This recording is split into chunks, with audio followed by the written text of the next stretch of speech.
Okay, so good morning. Let's start with new subject. पहले तो कोई बोल सकता है कि मुझे कि सब्जेक्ट का नाम क्या है? It is not costing. देखा है क्या किसी ने जाके?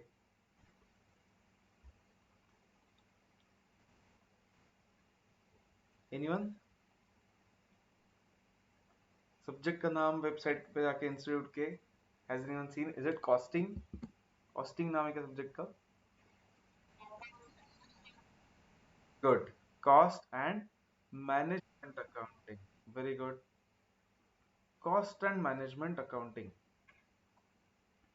ठीक है.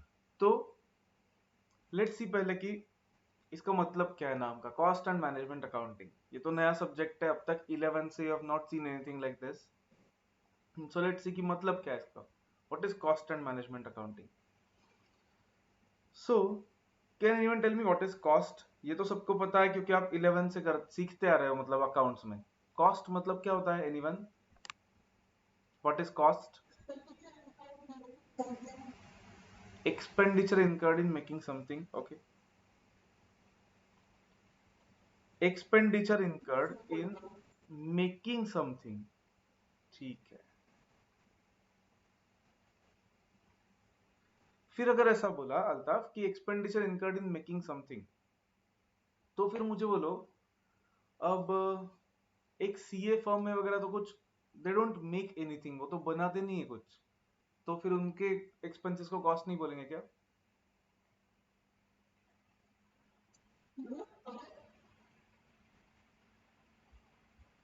क्या? Can you modify this definition थोड़ा सा? Can we improve this definition? हाँ बोलो. यस काव्या.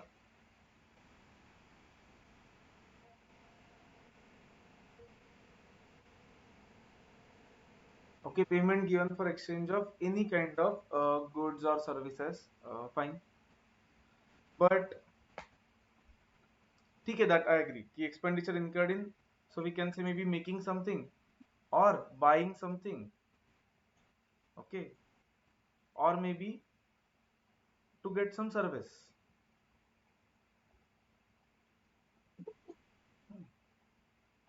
थोड़ा और अच्छे से डिफाइन करते हैं technically, but this is good. Okay. We can call it this, that it is expenditure incurred in making something or buying something or getting some service. मतलब एक तो कुछ बनाना खुद से, या फिर बाय करना किसी से, या फिर कोई सर्विस लेना. हम्म. ठीक है.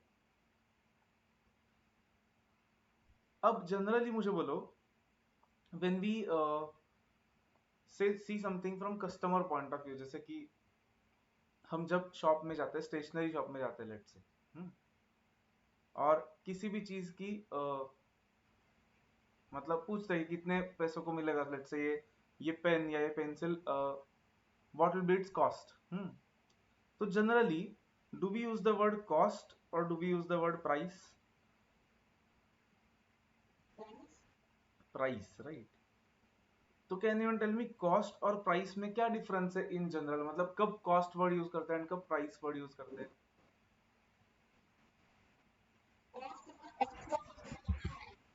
कॉस्ट.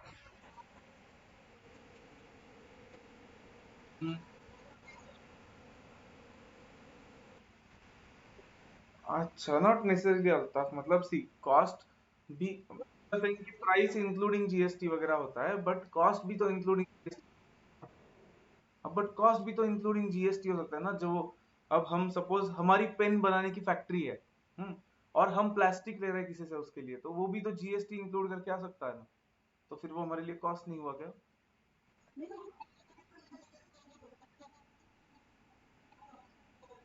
Not necessarily. अगर हम जीएसटी के लिए रजिस्टर्ड नहीं है ना अल्ताफ, तो फिर हमें जीएसटी कॉस्ट ही होता है. फिर हमारा मतलब जीएसटी, हम एंड यूजर हो गए. फिर इवन दो हम पेन बनाते हैं, फिर भी हम एंड यूजर हो जाएंगे, राइट. फिर हम वो कस्टमर को जीएसटी नहीं चार्ज कर पाएंगे. ये देखेंगे हम, मतलब आगे जाके कैसे होता है जीएसटी का वर्किंग. बट सिर्फ जीएसटी के बेसिस पे नहीं बोल सकते अल्ताफ की कॉस्ट एंड प्राइस, मतलब इनडायरेक्ट टैक्सेस के बेसिस पे. In general parlance English language में कोई ऐसे बता सकता है क्या मुझे कि कॉस्ट और प्राइस में क्या डिफरेंस होता है generally? Where do we use the word cost, where do we use the word price?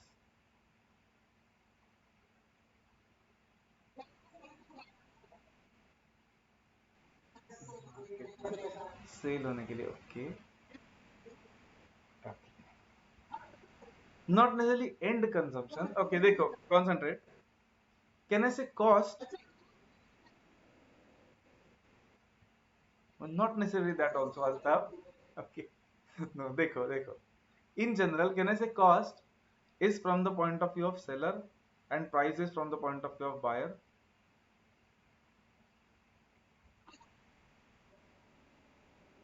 मतलब देखो, cost is something that a seller incurs, मतलब कोई भी गुड्स बनाने के लिए, कोई भी सर्विस प्रोवाइड करने के लिए जो इनकर करता है seller, that is called as cost. Whereas उसमें प्रॉफिट मार्जिन ऐड करके जब वो सेल करता है बायर को, that is called as price generally, okay. तो कॉस्ट को एक थोड़ा सा अच्छे से डिफाइन करते हैं फिर। Can I call, can I define cost like this in a better way, concentrate करो सब लोग। It is any expenditure incurred, expenditure incurred इन, एक तो producing any article that is any goods, और सिर्फ प्रोड्यूस करने के लिए ऐसा नहीं, और कुछ हो सकता है। Anyone, can you define, can you tell me? Okay, producing any article, providing any service, good. हाँ मतलब देखो कहाँ पे, आप प्रोड्यूस करने के लिए आर्टिकल हमें बाय करना पड़ेगा कुछ ना कुछ रॉ मटेरियल, राइट? तो वो एक्सपेंस आ गया ना उसमें, मतलब expenditure incurred, any expenditure incurred in producing something और प्रोवाइडिंग एनी सर्विस, फाइन। और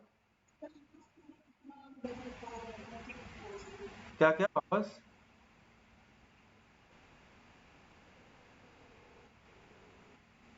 नोटबुक, क्या फॉर्मूला नोटबुक? प्रॉपर, प्रॉपर बड़ा नोटबुक बनाओ 200 पेजेस वाला। एंड क्वेश्चन आंसर्स के लिए ज्यादा नहीं, क्वेश्चन आंसर्स के लिए we are going to need 5-6 notebooks throughout the syllabus. चलिए ठीक है। सो is what expenditure incurred in producing any article or providing any service। और मतलब इन शॉर्ट, कोई भी आर्टिकल प्रोड्यूस करने के लिए, कोई भी सर्विस प्रोवाइड करने के लिए, कोई भी बिजनेस करने के लिए जो भी एक्सपेंस लगता है, that is called as cost. तो ठीक है, फिर मतलब ये कॉस्ट के बारे में देखना है हमें इस सब्जेक्ट में। ये कॉस्ट का अकाउंटिंग कैसे करते हैं वो देखना है हमें इस सब्जेक्ट में। सो द सब्जेक्ट का नाम वैसे दो पार्ट्स में डिवाइड किया जा सकता है, cost accounting and management accounting. So cost accounting is what?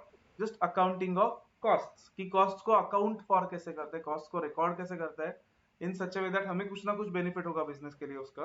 ठीक है,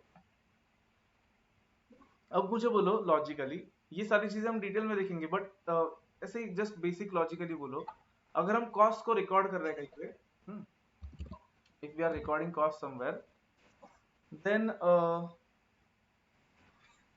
ये जो रिकॉर्ड्स होंगे कॉस्ट के, उसका use do you think business के लिए इंटरनली होगा, या हम सबको दिखाएंगे, पब्लिश करेंगे? ये कॉस्ट का रिकॉर्ड हम बिजनेस के लिए इंटरनली रखेंगे, या will be publish for everyone? Internally, right, correct. Because publish किया तो कहने से cost data will be confidential generally, right? तो पब्लिश तो नहीं करेंगे, मतलब ऐसा सबको तो नहीं दिखाएंगे कि हमारा कॉस्ट इतना है and everything in detail, right? So this data is mainly used, this data is mainly used for the purpose of internal management of the business and decision making of the business, इसलिए इसको बोलते हैं management accounting. So management accounting में क्या होता है? since this cost accounting data, since this costing data, all the cost data and उसके details is used only for internal business mainly, okay? कुछ कुछ जगह पे हमें बाहर रिपोर्ट करना पड़ता है, but not in every place. मतलब पूरा बिजनेस का detailed cost data will never show to anyone. So ये डेटा यूज कहाँ पे होता है? बिजनेस के इंटरनल मैनेजमेंट के लिए होता है। That is why this is something called as management accounting. Management accounting मतलब क्या? ये कॉस्ट के डेटा को मैनेजमेंट डिसीजन मेकिंग के लिए यूज करना, that is called as management accounting. तो अब हमारा जो फर्स्ट चैप्टर है, that is introduction to cost and management accounting, उसमें हमें थोड़ी ऐसी भी चीजें देखनी है जैसे आपको बीकॉम में होती है थोड़ी सी कि scope of cost and management accounting, objectives of cost and management accounting, limitations of cost and management accounting, but ये सारी चीजें हम बाद में देखेंगे. First will focus only on cost and cost क्या होता है, कॉस्ट किस टाइप का होता है and everything. Once you understand this concept completely and properly, then आगे जाके आपको डिफिकल्टी इतनी नहीं होगी इस सब्जेक्ट में, अगर आपको ये कॉस्ट्स का कंसेप्ट एकदम प्रॉपरली समझाए तो. तो बिफोर वी स्टार्ट, अभी आप चैप्टर का हेडिंग दे सकते हो फॉर्मूला नोटबुक में. ये फर्स्ट एक 4 चैप्टर्स में ही हम ज्यादा लिखने वाले हैं फॉर्मूला नोटबुक में, उसके बाद क्वेश्चन आंसर्स में लिखेंगे मोस्ट ऑफ द टाइम्स. तो फर्स्ट चैप्टर का हेडिंग दे सकते हो आप introduction to cost and management accounting. ज्यादा कुछ लिखना नहीं है, थोड़ा सा ही बस लिखो introduction to cost and management accounting.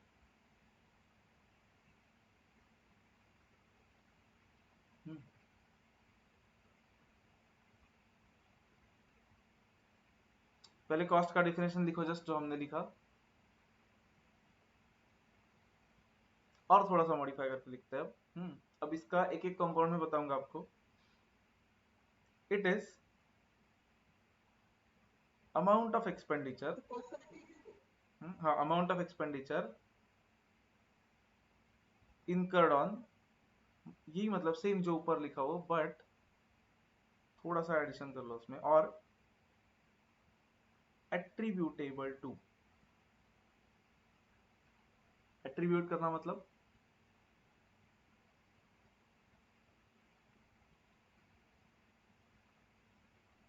Attribute करना कोई चीज, मतलब क्या क्या नहीं, कैन यू रिपीट. अच्छा, एट्रीब्यूट करना मतलब रिलेट. सो इनकर्ड ऑन और related to, attributable to is जिसको रिलेट कर सकते हैं हम.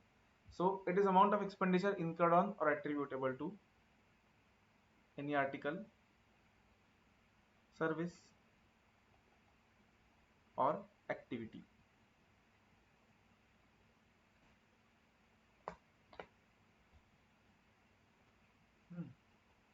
बस हमें ज्यादा कुछ लिखना नहीं है कॉस्टिंग में, ये थियरी फॉर्मूला नोटबुक में. बस पहले 3-4 चैप्टर्स में we are going to write some things जो बेसिक होने वाले एकदम.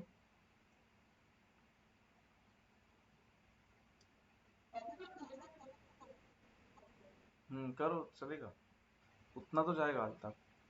200 मतलब कुछ नहीं है.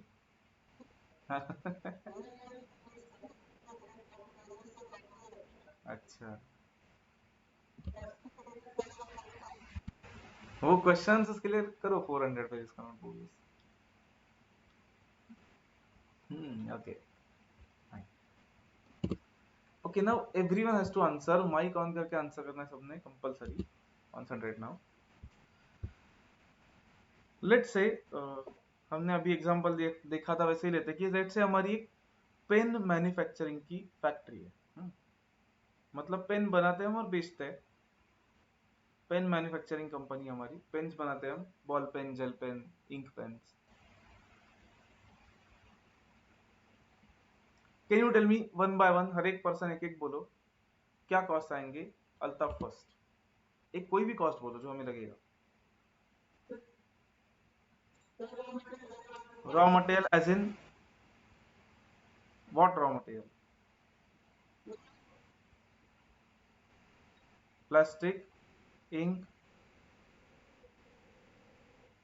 अलग अलग टाइप का प्लास्टिक, ठीक है, अलग अलग टाइप का इंक, और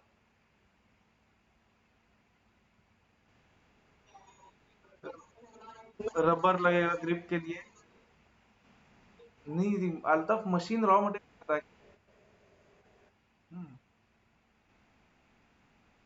नहीं, रॉ मटेरियल में क्या आएगा, दैट इज माय क्वेश्चन. ठीक है, प्लास्टिक, इंक, रबर आ सकता है. कहने से थोड़ा मेटल का पार्ट आ सकता है टिप के लिए. हम्म, ठीक है, okay. Vishwajeet, anything else.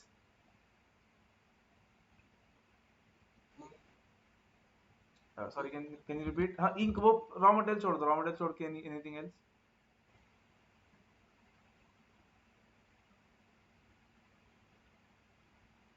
Vishwajeet. हाँ वो ठीक है, ये भी आ गया, प्लास्टिक, इंक, रबर, पेन की निब, मेटल निब। और सिर्फ पेन के पॉइंट ऑफ व्यू से मत सोचो, कंपनी के पॉइंट ऑफ व्यू सोचो, हमारी कंपनी है मैन्युफैक्चर करना।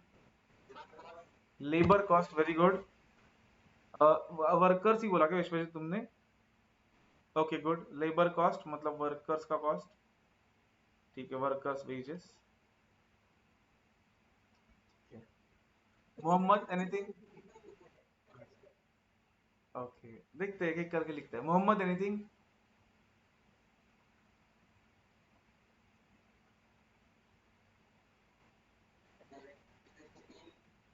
इलेक्ट्रिसिटी कॉस्ट, ठीक है।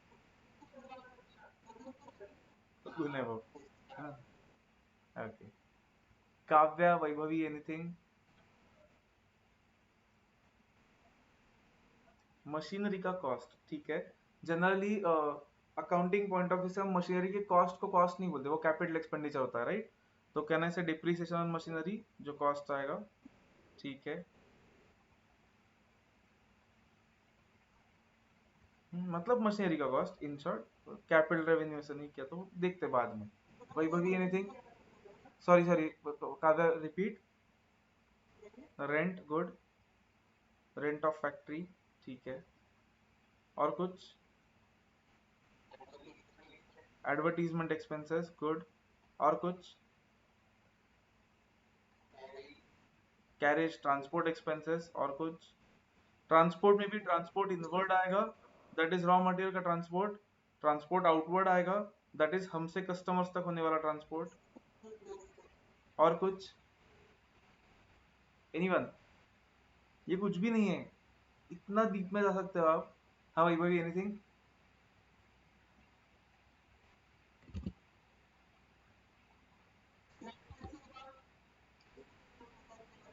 लाइसेंसिंग एज इन?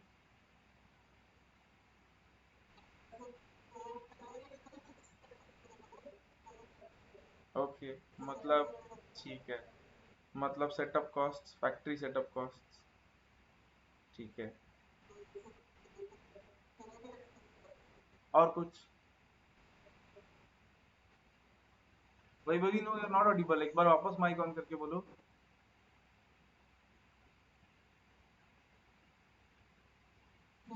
हम्म, और कुछ? ठीक है, टाइप करो, अदरवाइज नहीं आ रहा है क्योंकि आवाज। अच्छा, इकोनॉमिक्स के पॉइंट ऑफ व्यू सोच रहे हो क्या? हाल था?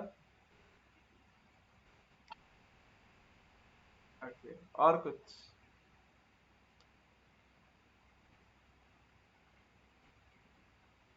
ओके, मशीनरी का रिपेयर्स का कॉस्ट आ सकता है, repairs and maintenance, fine. Office का रेंट आ सकता है क्योंकि ऑफिस लगेगा हमें साइड में। ऑफिस में फाइनेंस डिपार्टमेंट होगा, उसमें से फाइनेंस अकाउंटेंट का कॉस्ट आ सकता है। और कुछ? मशीनरी का इंस्टॉलेशन कॉस्ट लग सकता है, ठीक है, वो जनरली यहाँ पे आता है ना। और कुछ?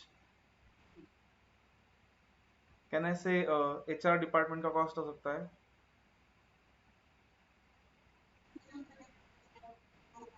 फ्यूल यूज का फ्यूल कॉस्ट हो सकता है।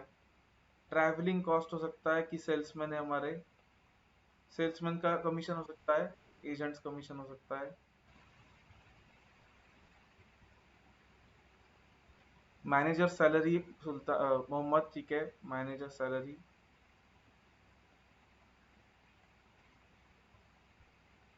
कहने से फैक्ट्री में सिक्योरिटी होगी, उसके सिक्योरिटी के चार्जेस हो सकता है। हम्म, हाँ जा रहे हैं, मतलब कहना से for a business you need to look at all these cost, because कोई भी एक cost you cannot let it exceed. मतलब अच्छा हाँ, बहुत कुछ है ना, करेक्ट है। कहने से बहुत ज्यादा डिटेल में जा सकते हैं हम। ये तो हम सिर्फ अभी बिजनेस के इंटरनल पॉइंट ऑफ व्यू से देख रहे हैं, कॉन्सेंट्रेट। मतलब ठीक है, फैक्ट्री का कॉस्ट हुआ, ऑफिस का कॉस्ट हुआ, सेल्स रिलेटेड भी कॉस्ट आएंगे थोड़े से, एजेंट्स कमीशन। फिर जैसे हमने देखा ट्रांसपोर्ट आउटवर्ड आएगा, एडवर्टीजमेंट कॉस्ट आएगा। और कुछ?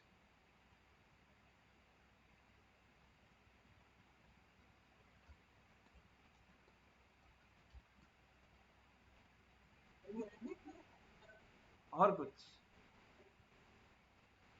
कैन आई से ऑफिस में ऑफिस रिलेटेड एक्सपेंसेस आ सकते हैं, जैसे कि प्रिंटिंग स्टेशनरी, कंप्यूटर्स का कॉस्ट, फाइन। फैक्ट्री में इंटरनेट वगैरह का कॉस्ट, करेक्ट। फैक्ट्री में अगर फैक्ट्री बड़ी है तो मतलब एक फैक्ट्रीज एक्ट नाम का एक्ट है जिसके अंडर कैंटीन लगता है कंपलसरी, एक सर्टन नंबर ऑफ एम्प्लॉयज के ऊपर है तो वो कैंटीन का कॉस्ट है। ओके, मतलब फैक्ट्री का सेफ्टी का कॉस्ट लगेगा, दैट इज करेक्ट। कि फैक्ट्री में सेफ्टी वेंटिलेशन चाहिए, ये सारे सेफ्टी प्रिकॉशंस चाहिए, मशीन है अगर हेवी तो फाइन, तो सेफ्टी कॉस्ट लगेगा। गुड। लैंड का रेंट, हाँ मतलब वही फैक्ट्री रेंट या लैंड का रेंट, जो भी फैक्ट्री जिस लैंड पे है वो। ऑफिस का भी रेंट हो सकता है, जो ऑफिस लिया है वो। तो सो मेनी कॉस्ट्स, ठीक है। इतने तो हमने लिस्ट कर दिए अभी। अब यही कॉस्ट लिस्ट करते हैं for some other company, and then let's try to compare something. ये तो हमारी पेन मैन्युफैक्चरिंग की कंपनी थी, हमारा काम था पेन्स मैन्युफैक्चर करके बेचना। लेट्स से हमारी सीए फर्म है, ट्राई टू लिस्ट।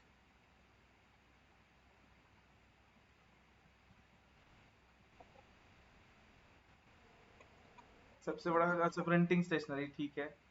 और कुछ? मतलब प्रिंटिंग, ठीक है। हाँ करेक्ट ना, प्रिंटिंग स्टेशनरी रिलेटेड सभी कॉस्ट। और कुछ? कंप्यूटर से related cost,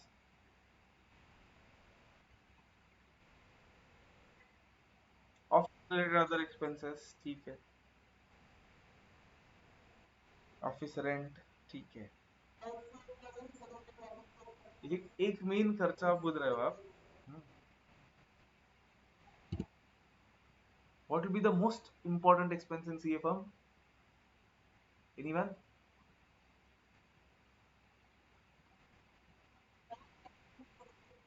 salary, correct. Salaries and stipends, ठीक है। और कुछ?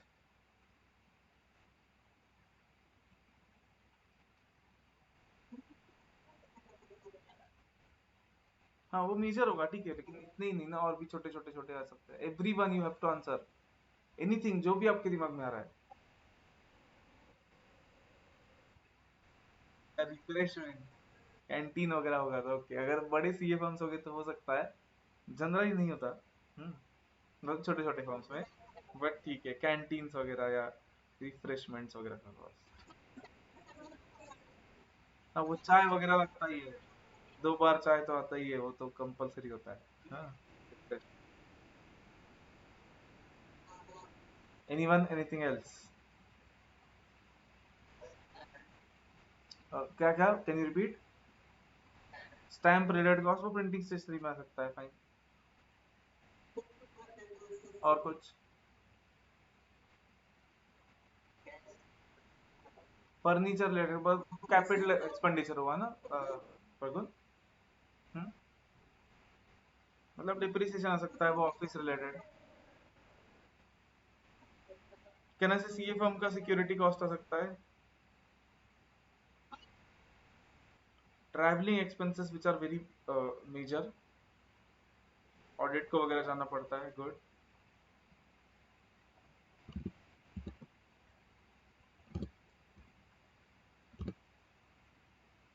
और कुछ? कोई भी कुछ तो सोचो, बाकी लोग क्या हुआ?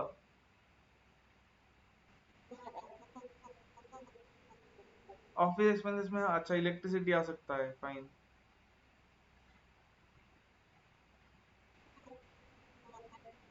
इंटरनेट का खर्चा आ सकता है, that is correct.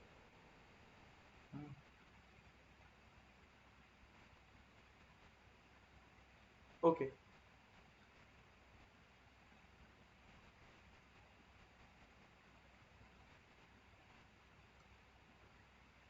Can I से सीए फर्म्स अगर किसी की सर्विसेज ले रहा है, लाइक सम प्रोफेशनल्स एक्सपर्ट्स, तो उनकी प्रोफेशनल फीस आ सकता है। जनरली नॉट नेसेसरली कि सीए फर्म में सब कुछ सब लोग होते हैं which are expert in everything, तो कोई असाइनमेंट आया जिसमें there is no one in the firm जो उसमें एक्सपर्टीज है उसका, तो they can hire someone from outside, उसके प्रोफेशनल फीस हो सकता है विच आर जनरली देयर। तो ठीक है, इतने एक्सपेंसेस सीए फर्म में मिल गए। Okay,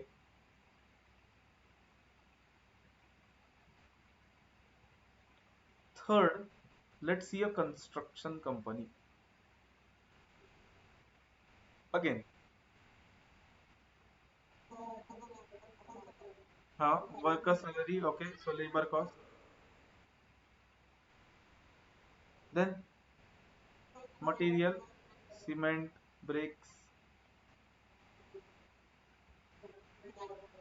correct, metal rods etcetera. और कुछ इक्विपमेंट्स, उसका डिप्रिसिएशन, ठीक है, इक्विपमेंट्स एंड डिप्रिसिएशन। और कुछ नॉट नेसेसरली कंस्ट्रक्शन कंपनी को लैंड लेना पड़ता है, बट ठीक है, लिया तो वो कॉस्ट में आ सकता है, but again that is a capital expenditure. Okay fine. और कुछ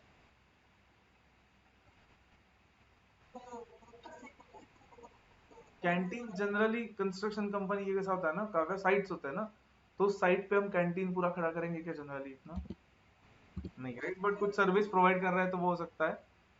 हाँ, Mohammad is saying engineers fees, वो आ सकता है कि इंजीनियर्स का कॉस्ट या सैलरी। गुड, सेफ्टी कॉस्ट बहुत लगता है, सेफ्टी रिलेटेड कॉस्ट, करेक्ट। कहने से और एक मेजर कॉस्ट होता है विच इज एडवर्टीजमेंट। एडवर्टीजमेंट बड़ा कॉस्ट होता है। साइट ऑफिस के एक्सपेंसेस होते हैं जनरली, वो साइट पे एक ऑफिस खोलते हैं वो temporarily so that people can visit. Then उनका एडमिन ऑफिस जो होगा, एडमिन ऑफिस मतलब जहाँ से एडमिनिस्ट्रेशन चलता है, जहाँ पे अकाउंटिंग डिपार्टमेंट एंड एवरीथिंग, उसके एक्सपेंसेस होंगे, उसके सैलरीज होंगे। हम्म, फिर साइट पे भी सिक्योरिटी लगती है, वो आएगा। ठीक है, तो ये कुछ मेजर मेजर एटलीस्ट एक्सपेंसेस हो गए, कॉस्ट हो गए। अब ये करने का पर्पज ऐसा था ना, कॉन्सेंट्रेट वेरी केयरफुली, कि एक पेन मैन्युफैक्चरिंग कंपनी में आपको मेजर कॉस्ट कौन से लग रहे हैं इसमें से? अगर आपको दो सिलेक्ट करने, एक या दो सिलेक्ट करने मेजर, तो कौन से लग रहे हैं आपको? रॉ मटेरियल फैक्ट्री के मतलब मशीनरी वगैरह का खर्चा, ओके, उसमें भी एक ही सिलेक्ट करना है आपको, तो कहने से यहाँ पे raw material seems to be major expense. CFM में what do you think is the major expense?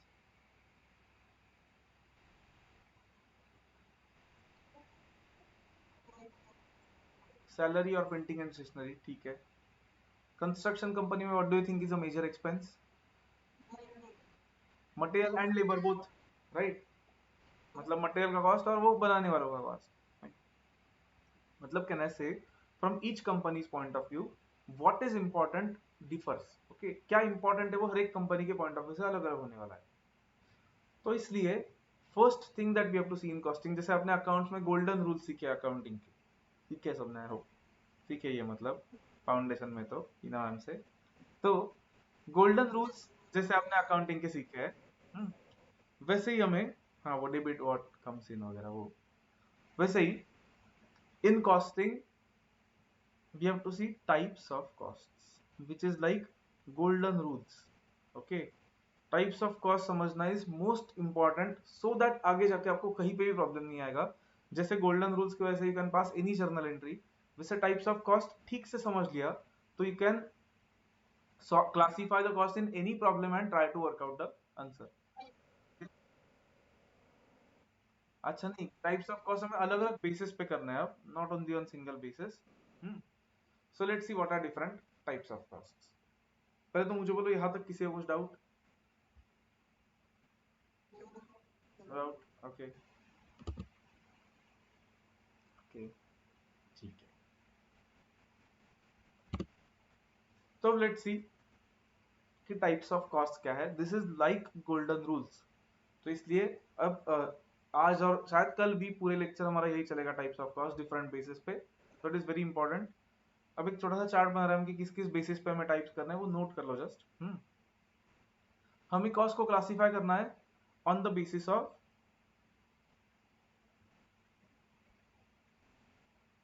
Basis of nature. क्या होता है वो बताता हुआ कि नेचर और एलिमेंट, इसके बेसिस पे हमें एक क्लासिफिकेशन देखना है। फिर हमें और एक क्लासिफिकेशन देखना है कॉस्ट का ऑन द बेसिस ऑफ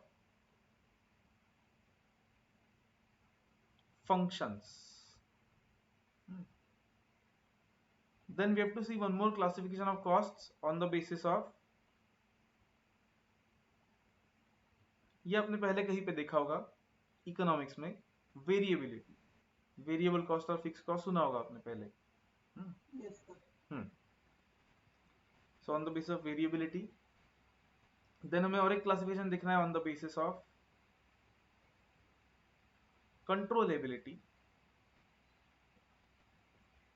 कि वो कंट्रोल कर सकते हैं या नहीं कर सकते, हमारे हाथ में उसको कंट्रोल करना है नहीं है। Then we have to see a classification on the basis of normality, whether वो कॉस्ट नॉर्मल है या एबनॉर्मल है। ये भी कंसेप्ट अपने बेसिक देखा होगा अकाउंट्स में, कंसाइनमेंट वगैरह में, right? Correct.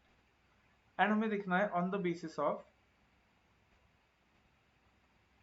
Managerial decision making.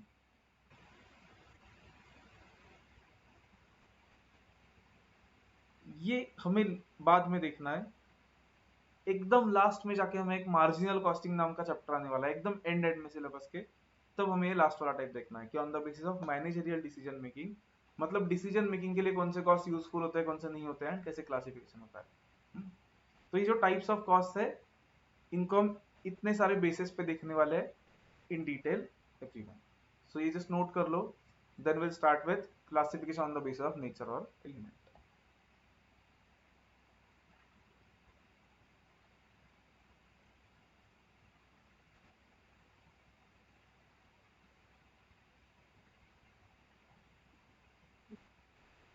Yes. हाँ उनको, हाँ करेक्ट, मतलब काव्या कैसे होता है ना, कंट्रोलेबल एंड अनकंट्रोलेबल, हम वहां पे जब जाएंगे तब देखेंगे कि it depends on person to person. जैसे कि अब for example try to imagine Kavya कि लेट्स से एक पर्सन है जो जो सिर्फ परचेस डिपार्टमेंट का इंचार्ज है, मतलब उसका काम है कि सिर्फ रॉ मटेरियल परचेस करना।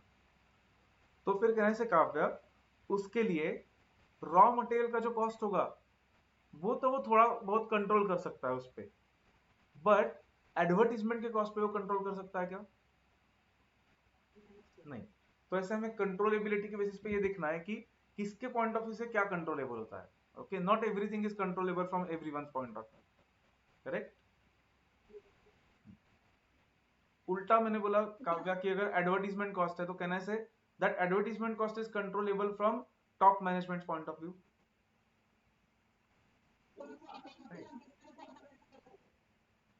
हाँ, कंट्रोलेबिलिटी के बेसिस पे अगर करना है क्लासिफिकेशन तो हम डिफरेंट पॉइंट ऑफ व्यू से करेंगे, नॉट फॉर अदर्स।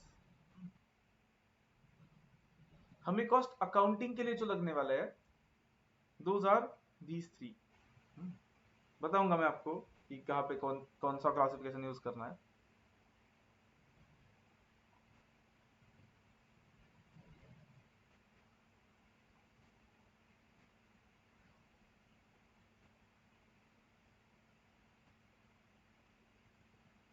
डन?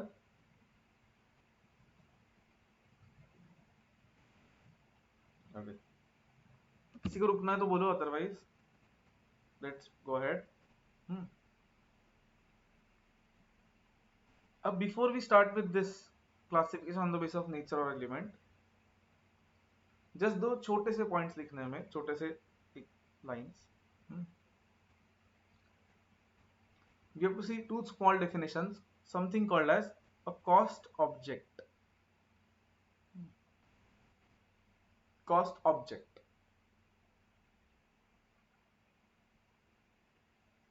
जैसे कि अब एक पेन मैन्युफैक्चरिंग फैक्ट्री में एक पेन मैन्युफैक्चरिंग फैक्ट्री में कहने से हम किसके लिए कॉस्ट निकाल रहे हैं, तो कहने से हम वो प्रोडक्ट के लिए, पेन के लिए कॉस्ट निकाल रहे हैं। एक सीए फर्म में हम किसके लिए कॉस्ट निकाल रहे हैं, तो मे बी हम हाँ, तो मे बी एक सीए फर्म में हम एक ऑडिट के लिए कॉस्ट निकाल रहे हैं, एक असाइनमेंट के लिए कॉस्ट निकाल रहे हैं। तो कॉस्ट ऑब्जेक्ट मतलब जिस चीज के लिए हम कॉस्ट निकाल रहे हैं, हमारा ऑब्जेक्टिव, ये कॉस्टिंग करने का हमारा ऑब्जेक्टिव क्या है, we are finding cost for what. Okay, तो कॉस्ट ऑब्जेक्ट मतलब जस्ट एक लाइन में डिफाइन कर लो, it is anything, it is anything for which cost is to be calculated, anything for which cost is to be calculated, so that अब आगे जाके कहीं पे रेफरेंस आया कॉस्ट ऑब्जेक्ट का, तो यू शुड अंडरस्टैंड। एंड और एक छोटा सा डेफिनेशन, मुझे बोलो पेन मैन्युफैक्चरिंग फैक्ट्री में we will measure cost in rupees per what. क्या निकालना होगा हमें कॉस्ट, कैसे, रुपीज पर पेन, पर पीस, करेक्ट, गुड। वही अगर मैंने एक कोई मिल्क की डेयरी है मतलब, तो वहां पे भी हमें कॉस्ट निकालना होगा रुपीज पर वॉट, पर लीटर में भी या पर पैक, राइट। वही अगर सीमेंट की है तो शायद हमें रुपीज पर टन या केजी निकालना होगा। करेक्ट, जो भी उनका यूनिट है, मतलब रुपीज पर बैग हो सकता है सीमेंट का। तो हम जिस यूनिट ऑफ मेजरमेंट में कॉस्ट को मेजर करते हैं उसको बोलते हैं कॉस्ट यूनिट। कॉस्ट यूनिट मतलब क्या, unit of measurement of cost, unit of measurement of cost, जैसे कि पर टन, पर केजी, पर पीस एंड सो ऑन। तो unit of measurement of cost की कॉस्ट कैसे मेजर करते हैं उसको बोलते हैं कॉस्ट यूनिट।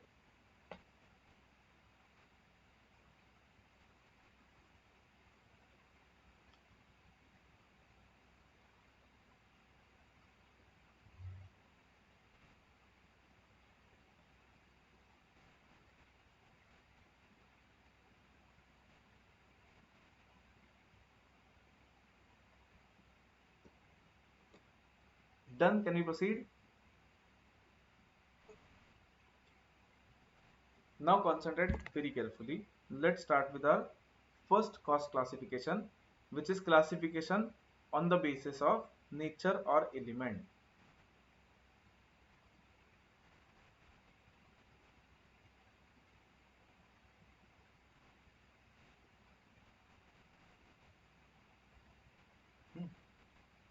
Okay. अब ये जो मैं चार्ट बना रहा हूँ वो एंड में बना लो नोटबुक में। Right now just focus, don't write anything, क्योंकि स्पेस अदरवाइज इनफ नहीं होगी आपके लिए। सो बाद में prepare it, concentrate. So on the basis of nature or element, costs are classified into 3 parts. In fact, हमने जब ये ऊपर 3 डिस्कस किया ना, तब भी in all of the examples, 3 examples, हमें मेन कॉस्ट कौन सा दिखा, either material or labor, which is employee cost.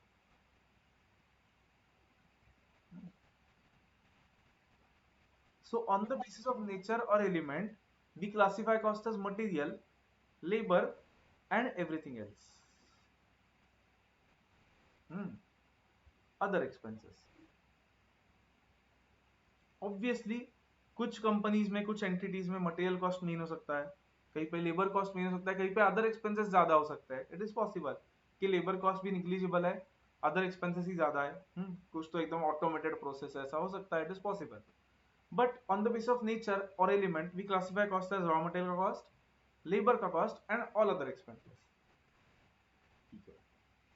But not only this, material, labour cost and other expenses, क्योंकि देखो अब let's focus only on material. मैं 2 raw material बोलता हूँ, tell me whether they are equally important और नॉट। Equally important या नहीं, बोलो। लेट्स से पेन बनाने के लिए जो प्लास्टिक लग रहा है वो, एंड फैक्ट्री में मशीन्स क्लीन करने के लिए एक हमने क्लॉथ लाया, क्लीनिंग क्लॉथ, वो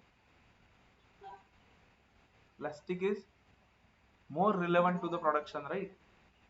करेक्ट। तो वो क्लॉथ का क्या करना, बट वो मटेरियल तो है, right, cleaning cloth, but it is not equally important as plastic. तो मुझे बोलो लॉजिकली अगर हम कॉस्ट अकाउंटिंग कर रहे हैं या कोई तो ऐसे प्रॉपर उसका रिकॉर्ड्स रख रहा है, तो कहना से प्लास्टिक के रिकॉर्ड्स ठीक से रखना is more important, in fact more difficult also. ये क्लीनिंग क्लॉथ का रिकॉर्ड भी रखना ठीक है, मतलब इंपॉर्टेंट नहीं है ऐसा नहीं, ये भी खर्चे का रिकॉर्ड रखना ही चाहिए हमने, बट कैन आई से इट इज लेस कॉम्प्लिकेटेड, वो क्या पता है हमें, मतलब इतना भी ज्यादा नहीं होने वाला, it is easy to record, record at least. हाँ, आगे उसका क्या करना है वो देखेंगे। सो क्यों ऐसा हो रहा है, बिकॉज कहने से plastic directly goes into the production, whereas cloth does not go into the production directly। तो इंपॉर्टेंट और नॉट इंपॉर्टेंट ऐसा मत सोचो, अब ऐसा सोचते हैं कि वेरी गुड, ऐसा सोचते हैं कि जो प्रोडक्शन में यूज हो रहा है, प्रोडक्शन में यूज हो रहा है ऐसा भी नहीं, जो फाइनल प्रोडक्ट में जा रहा है एंड जो फाइनल प्रोडक्ट में नहीं जा रहा है, इसके बेसिस पे let's define. Again not important और लेस इंपॉर्टेंट ऐसा नहीं है वो, it is just whether it is directly related to production or whether it is indirectly related to production. So material को will classify into two parts, direct and indirect, कि whether that material is directly related to production or whether it is indirectly related to production। अब directly related to production को define कैसे किया जाता है, देखो,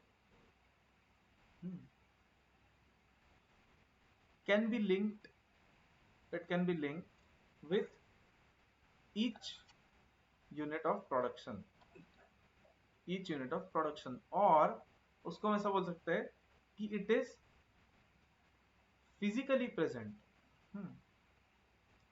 physically present in finished goods, मतलब जो भी गुड्स हमारे फिनिश्ड फाइनल है उसमें वो फिजिकली प्रेजेंट है। जैसे कि हमने अभी देखा, इसका एक एग्जांपल हो सकता है प्लास्टिक हमारे केस में, पेन वाले केस में इंक भी एक एग्जांपल हो सकता है, इनफैक्ट कहने से ऑल रॉ मटेरियल इसका एग्जांपल हो जाएगा, raw material which goes into the finished product, raw material which goes into the finished product, ठीक है, finished goods।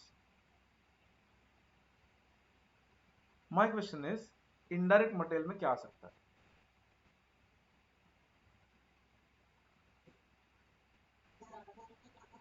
क्लीनिंग क्लॉथ, ठीक है, और कुछ,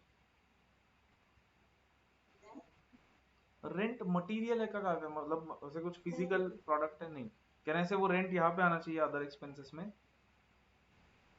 और कुछ, फ्यूल, वेरी गुड, क्योंकि जो फ्यूल हम मशीन्स में डालते हैं वो फ्यूल फिनिश प्रोडक्ट में जाता है क्या, कहीं पे से पेन में दिखता है क्या फ्यूल, नहीं, राइट, पेन में फ्यूल नहीं दिखता है हमें, वो मशीन में जाता है और वो इनडायरेक्टली यूज होता है पेन्स के लिए, ठीक है, गुड। तो एक तो मैं इनडायरेक्ट को पहले डिफाइन करता हूँ एक लाइन में, which is indirect is which is not direct, हाँ, बस उतना ही। हाँ, मतलब क्या, उसको लॉ के जैसा डिफाइन करते हैं कि इट इज, हाँ। अब electricity Altaf is generally not called as material, okay, generally not called as material क्योंकि वो स्टोर नहीं कर सके, रख सकते ना। अच्छा, ओके, बैटरीज का इन्वेंशन, ओके अल्ताफ, लेकिन मुझे बोलो ऐसे इलेक्ट्रिसिटी हम स्टोर करके रखते हैं और यूज करते हैं हर बार, या do we use it directly? Okay, तो इसलिए इलेक्ट्रिसिटी कहाँ पे जाता है जनरली, अदर एक्सपेंसेस में, because we can not record it, ऐसे यूनिट वाइज रिकॉर्ड करते हैं क्या जनरली इलेक्ट्रिसिटी को, हम कर सकते हैं, आई एग्री, बट करना लॉजिकल है क्या?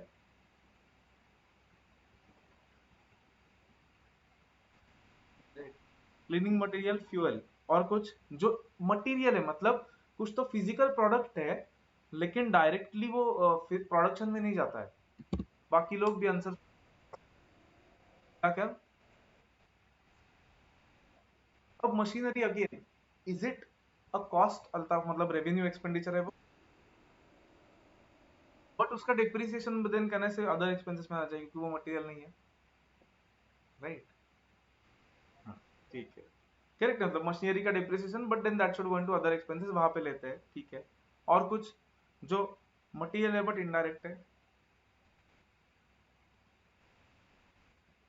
बाकी लोग कंट्रीब्यूट।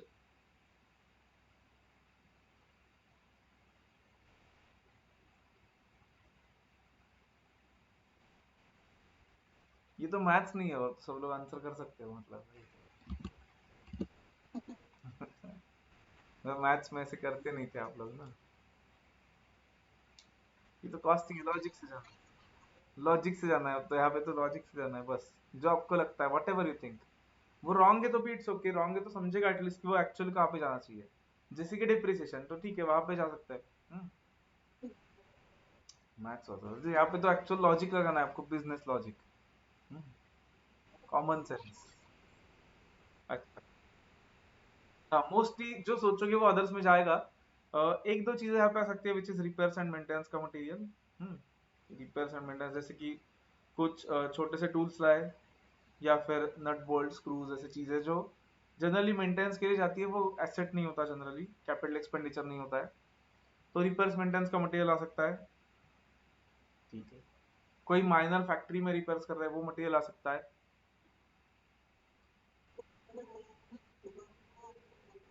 रेवेन्यू एक्सपेंडिचर पर तो मटेरियल मतलब फिजिकल कुछ तो चाहिए, material is something which is physically seen. Correct. तो और कुछ, आप सिर्फ फैक्ट्री के पॉइंट ऑफ व्यू से सोच रहे हो, कहना से ये एग्जैक्ट चीजें, मतलब ऑफिस में भी कुछ तो मटेरियल लगेगा, कहने से stationery is also material. Stationery, stationery भी मटेरियल है। अच्छा, तो कंपनी एज अ होल में, not factory as a whole, take company as a whole. हाँ करेक्ट। तो कहने से stationery is also required to make pens, but वो ऑफिस में लगता है, बस फैक्ट्री में नहीं लगता, राइट? क्योंकि ऑफिस भी तो करना नेसेसरी है ना, ऑफिस भी तो रन करना नेसेसरी है Altaf, can we run our factory without office?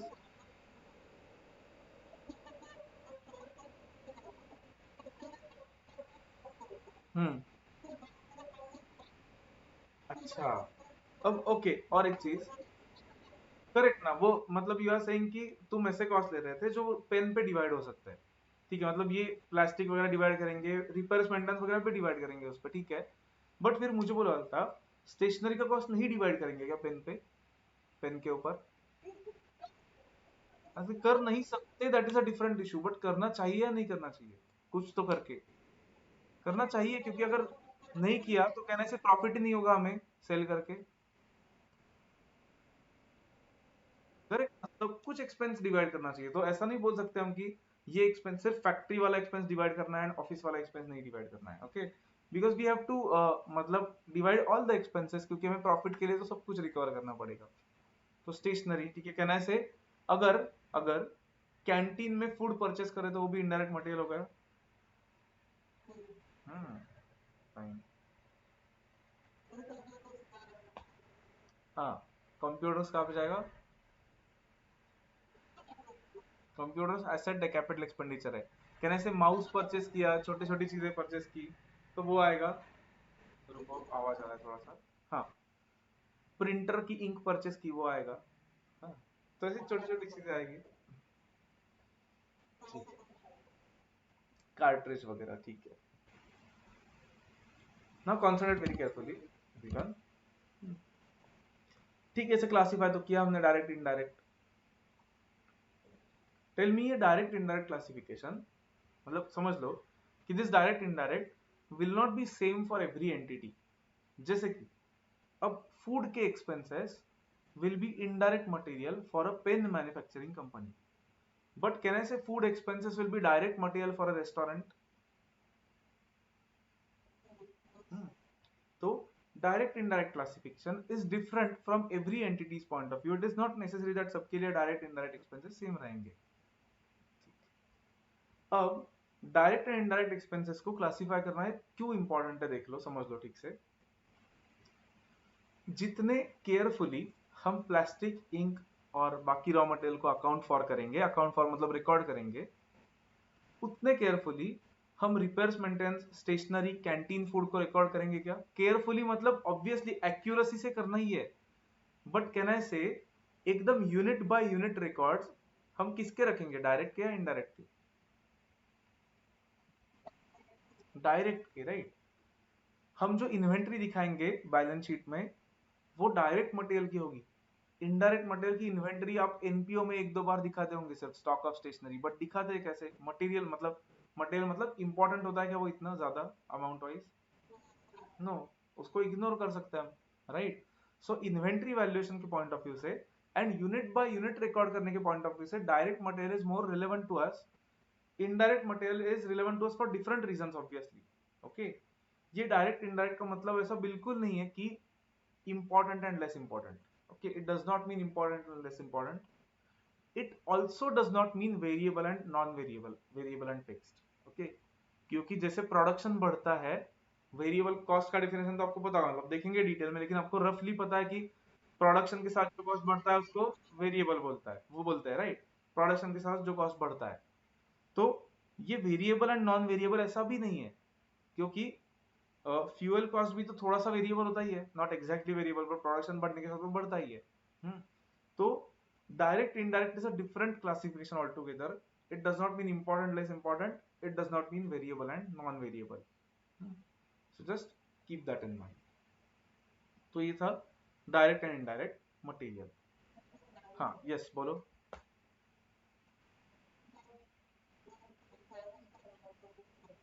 Insurance, now insurance is it material और will it go in other expenses?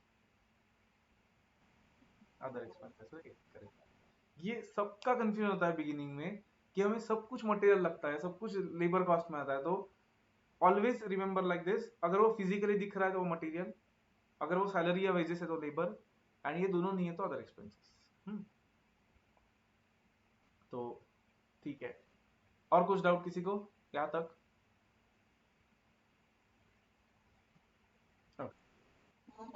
ठीक है, if not let's go to labour. Labour cost में भी will classified in two parts, direct and indirect.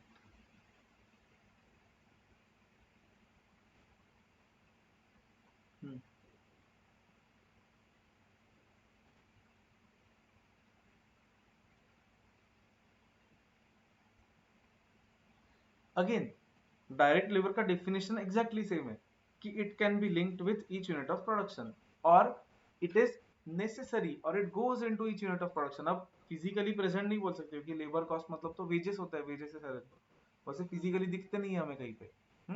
But direct labour को हम ऐसे define कर सकते हैं फिर कि कैन बी डायरेक्टली रिलेटेड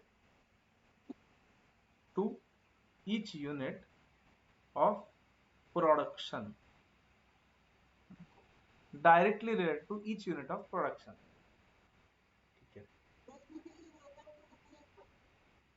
हाँ, अब लेबर नहीं, Altaf, labour does not mean only factory के लेबर्स, वर्कर्स। ओके, लेबर में एम्प्लॉय कॉस्ट भी आता है। जनरली लेबर मतलब फैक्ट्री के लोगों को लेबर बोलते हैं, जनरली वर्कर्स बोलते हैं, एंड ऑफिस के लोगों को एम्प्लॉइज बोलते हैं। बट मतलब कॉस्टिंग में we don't have to bifurcate like that. Labour cost मतलब ऐसा ही समझना है हमेशा कि एवरीथिंग लेबर मतलब salaries and wages, that's it. तो डायरेक्ट लेबर में कौन से लोगों के सैलरीज आएंगे? Anyone? Okay, let me write, रुको। तो वर्कर्स, या फिर थोड़ा बेटर ऐसा डिस्क्रिप्शन यूज करता हूँ, let's call them shop floor workers. Shop floor मतलब जो एक्चुअल फैक्ट्री में काम कर रहे हैं वो वर्कर्स, या फिर अल्ताफ सेड मशीन ऑपरेटर। ठीक है,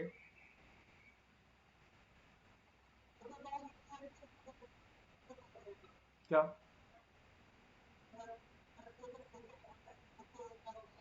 अच्छा, मतलब रॉ मटेरियल को जो ट्रांसपोर्ट कर रहे हैं वो लोग, ठीक है। So may be you can call them, मतलब फैक्ट्री में जो बाकी मतलब शॉप फ्लोर में ही होते हैं वर्कर्स वो, बट लोडिंग अनलोडिंग जो रॉ मटेरियल का दिख रहा है वो लोग। ठीक है, अब वो जो लोडिंग अनलोडिंग का रॉ मटेरियल का, I'll not write it here. क्यों देखो. Okay Pragun, there is some background noise from your side. वापस एक बार. हाँ बोलो. हाँ. अच्छा, प्राइम कॉस्ट बोलते डायरेक्ट कॉस्ट को, करेक्ट है. बाद में देखना है हमें वो. Will go to third chapter जहाँ पे हम देखेंगे कि प्राइम कॉस्ट क्या होता है. थर्ड नहीं, फोर्थ चैप्टर पे. ओके ओके, करेक्ट है, but direct cost is also called as prime cost. Fine. Okay, now one thing, जो मटेरियल हैंडलिंग के मतलब लोडिंग अनलोडिंग के एक्सपेंस होता है, मटेरियल को लोड करना अनलोड करना, उसको जनरली लेबर में नहीं लेते. क्योंकि क्योंकि आपको अकाउंट्स का इन्वेंट्री का डेफिनेशन याद है क्या? Can anyone tell me? Inventory valuation में कॉस्ट का डेफिनेशन नहीं यार. देखा था मैं बोलूंगा तो याद आएगा आपको.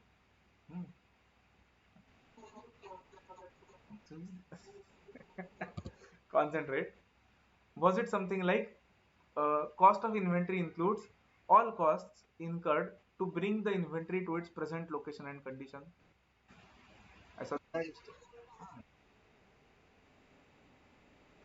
हाँ. तो कैन आई से मटेरियल का लोडिंग अनलोडिंग कॉस्ट वो मटेरियल में ही जाना चाहिए फिर इन्वेंटरी में. Correct, although it is labour, but labour मतलब वो उतारने वाले लोगों को जो दे रहे हैं पैसे वही है. बट फिर भी कहने से वो मटेरियल कॉस्ट में जाना चाहिए,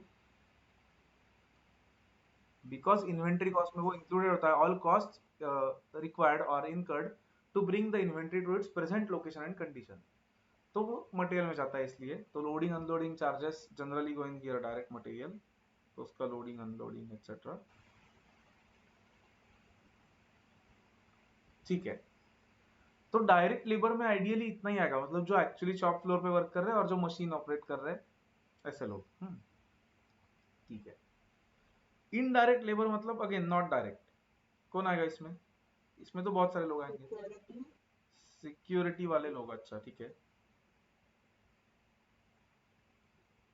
जनरली ना कहा गया, सिक्योरिटी वाले लोग हमारे एम्प्लॉयज नहीं होते जनरली. जनरली हम सिक्योरिटी फर्म्स को हायर करते हैं आउटसाइड से एंड वो प्रोफेशनल फीस देते हैं उनको, बट ठीक है अगर एम्प्लॉयज है हमारे तो. और कुछ? कैंटीन रन कर रहे हैं, ठीक है. Canteen staff. हाँ, मेन वही भूल गए आप, ऑफिस वाले एम्प्लॉयज. हाँ, कि अकाउंटेंट, एचआर वाला पर्सन, देन फाइनेंस वाला पर्सन. अच्छा. अभी से एचआर वाले लोगों के दिए कुछ स्ट्रॉन्ग फीलिंग्स मिलता. अच्छा. अरे उनका तो मेन काम होता है, क्योंकि रिक्रूटमेंट अगर ठीक से नहीं हुआ था तो फिर सभी. ओह अच्छा. नहीं नहीं, ऐसा नहीं होता था. नहीं ना, कैसे होता है ना, देखो प्रैक्टिकल लाइफ में it is very difficult to recruit correct perfect employees. Okay तो और बाकी मतलब तुम्हें ऐसे सी होने के बाद समझेगा कि ऐसे क्यों फंक्शनल क्लासिफिकेशन इंपॉर्टेंट है, कि वो एक काम हम कर ही नहीं सकते एचआर वाला काम. मतलब unless we are properly dedicated to HR, क्योंकि इतना टाइम ही नहीं होता है किसी को टू सी समवेयर एल्स. हाँ तो करना नहीं चाहता. ओह अच्छा. एचआर से कुछ तो ऐसे तुम्हारा दुश्मनी है क्या? ओके. ठीक है. अब मैं एक एग्जांपल देता हूँ, वो आप बोलो किसमें आएगा, डायरेक्ट या इनडायरेक्ट. लेट्स सी, सबका ओपिनियन देखते हैं. Let's say in our factory there is a supervisor जिसके अंडर एक 10 वर्कर्स है. वो सिर्फ सुपरवाइज करता है उनका काम. मतलब वो काम करते हैं मशीन पे एक्चुअली, एंड सुपरवाइजर फैक्ट्री में सुपरवाइजर है, वो देखता है सबका काम. Manager is different. Okay, supervisor का काम होता है कि एक सर्टन ग्रुप को सुपरवाइज करना, कि वेदर उनका मतलब प्रोडक्शन ठीक से हो रहा है, क्वालिटी ठीक है, वो काम कर रहे हैं, टाइम पास नहीं कर रहे हैं ना कहीं पे. तो what do you think, direct है indirect?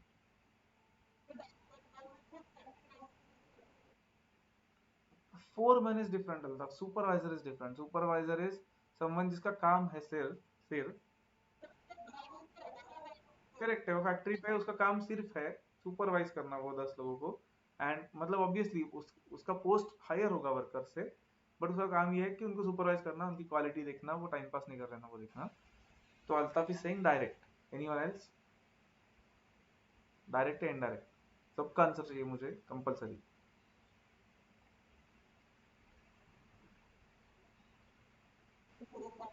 Indirect, okay, anyone else?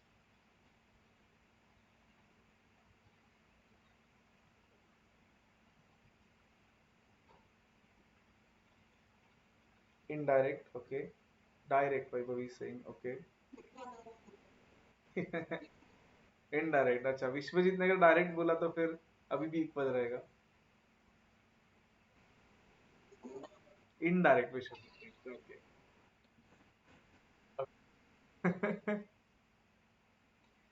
Indirect is correct, क्यों देखो, बिकॉज डायरेक्ट लेबर का definition is strictly like this, that it can be directly related to each unit of production. Now I agree कि वो directly मतलब वैसे तो वो production से रिलेटेड है एकदम, प्रोडक्शन लाइन पे ही खड़ा है वो पर्सन वहां पे, but can we link supervisors cost to each unit of production? वो खुद प्रोड्यूस कर रहा है क्या कुछ? No, right, he himself is not producing anything, that is why we cannot link his cost directly to each unit of production. मतलब हम करेंगे आगे जाके, हम देखेंगे कुछ तो करके डिवाइड करेंगे उसका कॉस्ट यूनिट्स पे, लेकिन अभी it seems like it is not directly related. एक पेन के लिए सुपरवाइजर ने कितना काम किया ऐसा नहीं निकाल सकते हम, right, that is why indirect cost में सुपरवाइजर कॉस्ट भी आता है।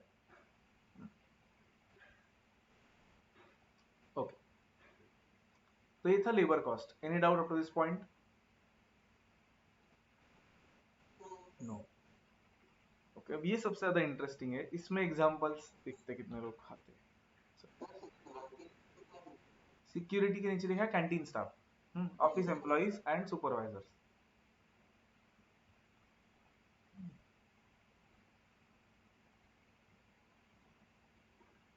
अब let's see how many of able to give good examples.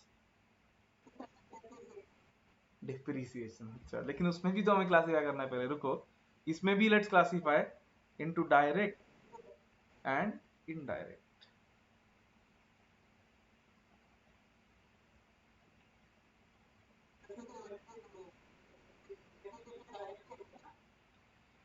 Can be directly linked, again direct का डेफिनेशन पे लिखता हूँ कि it can be directly linked और रिलेटेड, स्ट्रिक्टली ऐसा डेफिनेशन कि it should be directly linkable और relatable to each unit of production. अब तुम ही बोलो डिप्रिसिएशन कहाँ पे आएगा, डायरेक्ट या इनडायरेक्ट? इनडायरेक्ट में जाना चाहिए ना, क्योंकि डिप्रिसिएशन को हर एक यूनिट के साथ लिंक कर सकते क्या हम? नहीं, नो दैट इज करेक्ट डालता, but can be link it, हमें हमें पता है क्या कितना डिग्रेड हो रहा है वो हर एक गुड्स के साथ? That is correct, but see Altaf, direct का पर्पस ही है कि अजम्पशन नहीं लगना चाहिए उसके लिए, स्ट्रेट अवे लिंक होना चाहिए। ऐसा लिंक हो रहा है? नहीं, अब तक जो हमने देखे ना डायरेक्ट में, वो देखो स्ट्रेट अवे लिंक हो रहे थे सब, वेरस डिप्रिसिएशन भी अजम्पशन करके करना पड़ेगा, फिर ये भी सब तो हमें अजम्पशन करके ही करना है, ओके। इसलिए depreciation is not direct, depreciation should be treated as indirect. समझा ना अल्ताफ? 100%? ओके, सो डिप्रिसिएशन ठीक है इनडायरेक्ट में। और कुछ कोई भी एग्जांपल बोलो डायरेक्ट का इनडायरेक्ट का, चलो। इंश्योरेंस इनडायरेक्ट, ठीक है। Anyone else, anything? रेंट कहाँ पे काव्या?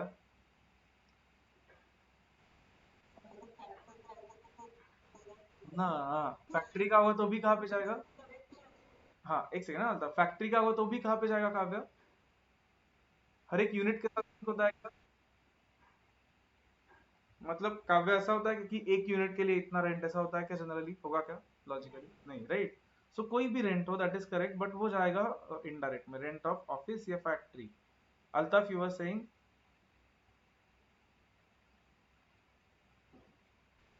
लॉजिस्टिक्स, ट्रांसपोर्टेशन का। नाउ अगेन कॉन्सेंट्रेट, ट्रांसपोर्टेशन पे आते हैं, उसके पहले Mohammed is saying electricity, that is correct, electricity will go in indirect cost, good.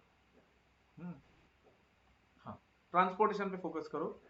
दो टाइप्स ऑफ ट्रांसपोर्टेशन होते हैं, transport inward, transport outward. Transport outward तो क्लियरली यहाँ पे जाएगा, आउटवर्ड मतलब जो बाहर रह रहे हैं, उसका प्रोडक्शन के साथ कुछ लेना देना नहीं है, तो कैरेज आउटवर्ड जो होगा वो आउटवर्ड ट्रांसपोर्ट यहाँ पे जाएगा। हाँ, inward Altaf is saying direct direct expenses में इनवर्ड है। हाँ करेक्ट। इनवर्ड ट्रांसपोर्ट जो होगा that will go here. Okay, inward transport will go here because it is to be included in cost of inventory, otherwise वो यहाँ पे आ जाता। Okay, but वो अब इन्वेंट्री में करना है तो नहीं आएगा फिर यहाँ पे। ठीक है, और कुछ anyone, anything else?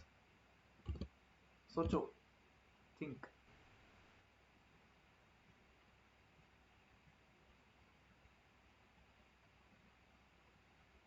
Think think, कोई भी और एक्सपेंस ये छोड़ के देखते, कोई मुझे इसका बता सकता है क्या? Generally no one is able to tell any example of direct expense, क्योंकि वो थोड़ा सा डिफिकल्ट है सोचना।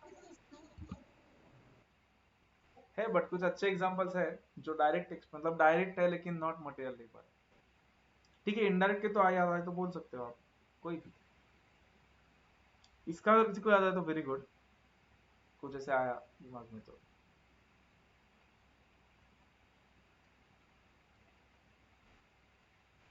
हाँ yes.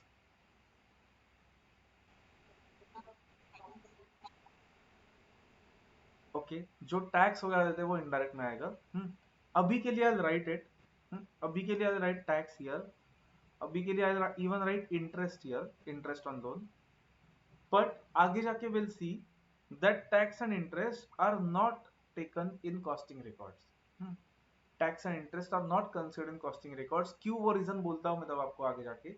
But right now let's keep it. ठीक है, हम सब कॉस्ट देख रहे हैं तो टैक्स एंड इंटरेस्ट भी आइडियली आना चाहिए, बट उसको कुछ तो एक स्टार मार्क करके रखो जब आप नोट करोगे ये सब तब, कि उसके बारे में हमें आगे जाके कुछ देखना है। Once we study this in detail, आगे के 3 चैप्टर्स होने के बाद हम टैक्स इंटरेस्ट के बाद कुछ चीजें देखेंगे टैक्स और इंटरेस्ट के बारे में, कि why they are not taken in costing. ठीक है, और कुछ?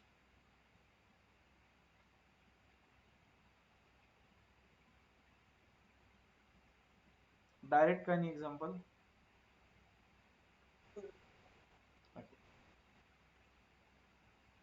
Okay, let me give you a direct का एग्जांपल, कंसंट्रेट।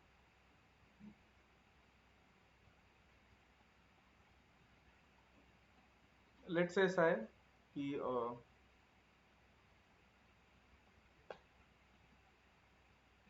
एक ऐसा पॉपुलर कोई तो रेस्टोरेंट का चेन है, लेट्स से हमारे सिटी में,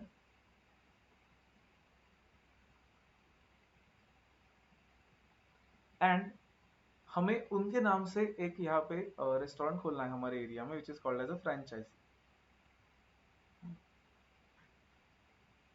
तो जनरली फ्रेंचाइजी खोलते वक्त कैसे कंडीशंस होते हैं कि हमें उनको कुछ पैसे देने होते हैं इनिशियली, एंड हाँ, हम जितना सेल करेंगे उसका कुछ परसेंटेज उनको देना होता है। लाइक सेल किया तो लेट से उसका एक 5%, 6%, 10% उनको देना होता है। मुझे बोलो, अब ये जो परसेंटेज कुछ तो देना है उनको स्पेसिफिक, वो अगर नहीं दिया तो कहने से हम नहीं रन कर पाएंगे हमारा restaurant, because that is legally हमें देना ही पड़ेगा, फाइन। एंड कहने से it can be linked to each unit of output और ईच सेल। तो ये फ्रेंचाइजी फीस जो होता है वो डायरेक्ट एक्सपेंसेस में आ सकता है। और एक थोड़ा सा एग्जांपल देता हूँ manufacturing related. There is something called as royalty, जो अपने अकाउंट में सुना होगा कहीं पे। रॉयल्टी मतलब क्या? It is use of someone's patent, कि किसी का पेटेंट हम यूज कर रहे हैं। लेट से हम पेन बनाने के लिए किसी ने एक पेटेंट लिया है ऐसे अलग स्टाइल का पेन के, जिससे अच्छा लिख सकते हैं हम, ग्रिप अच्छा आता है, एंड वो डिजाइन हम यूज कर रहे हैं, तो हमें क्या करना पड़ेगा, उसको कुछ परसेंटेज देना पड़ेगा हमारे प्रोडक्शन का, हमारे सेल का। Unless we give that royalty to him we can not produce our pen. तो ये रॉयल्टी यहाँ पे आ सकता है।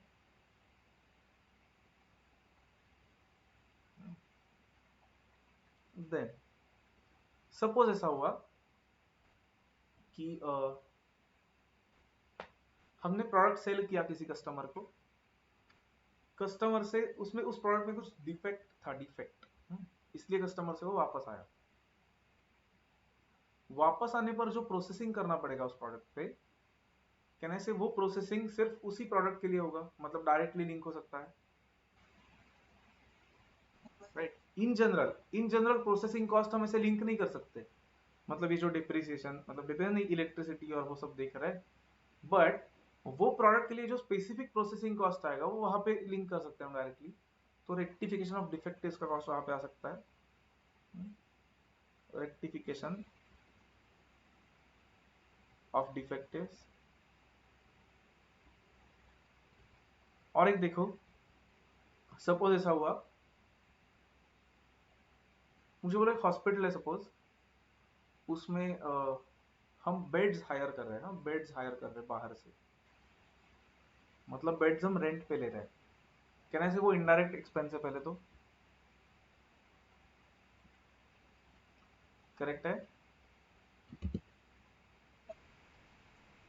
हाँ, मतलब रेंट जो, ओके मोहम्मद ने बहुत अच्छा पॉइंट बोला है, मोहम्मद वो देखते हैं एक second, that is a very good point, वो देखना ही था हमें, फाइन। तो बेड्स हॉस्पिटल में है, उसको रेंट पे ले रहे हैं सपोज, तो that is- हाँ, देखते जाते उस पर, कॉन्सेंट्रेट फर्स्ट। हॉस्पिटल में जो बेड्स रेंट पे ले रहे हैं वो इनडायरेक्ट में जाएगा, but suppose on a specific day patient ज्यादा थे इसलिए हमें एक्स्ट्रा बेड्स हायर करने पड़े, कहने से वो एक्स्ट्रा बेड्स का कॉस्ट डायरेक्टली रिलेट कर सकते हैं वो पेशेंट्स के साथ। हम्म, तो ऐसे hiring of extra machinery, so hiring of extra capacity, इस कॉस्ट को हम डायरेक्ट में ले सकते हैं, क्यों? क्योंकि वो उस स्पेसिफिक प्रोडक्शन के साथ लिंक हो सकता है, वो एक्स्ट्रा प्रोडक्शन के साथ, इसलिए। भाई वो ये लिखना अभी नहीं था, मतलब अभी लिख सकते हो बाद में, बट कॉन्सेंट्रेट राइट नाउ। तो ठीक है, डायरेक्ट एक्सपेंसेस के कुछ एग्जांपल्स है। मोहम्मद ने एक बहुत अच्छा पॉइंट बोला है, डायरेक्ट पैकिंग एक्सपेंसेस। अब मोहम्मद देखो, एक तो पैकिंग मतलब मटेरियल होता है ना आइडियली, तो वो मटेरियल कॉस्ट में जाना चाहिए, बट इसमें भी हम दो पार्ट्स में डिवाइड कर सकते हैं पैकिंग एक्सपेंसेस को। Let's say we have a cold drink manufacturing factory, cold drinks बनाते हैं। कोल्ड ड्रिंक्स मतलब क्या, पहले वो मतलब वो पहले बनाते हैं हम वो लिक्विड ड्रिंक, देन उसको हम कैंस में पैक करते हैं, एंड ऐसे 10 कैंस लेके एक बॉक्स में पैक करते हैं। मतलब दो टाइप के पैकिंग कर रहे हैं हम, एक तो वो ड्रिंक को हम कैन में पैक कर रहे हैं, और वो कैन को बॉक्स में पैक कर रहे हैं।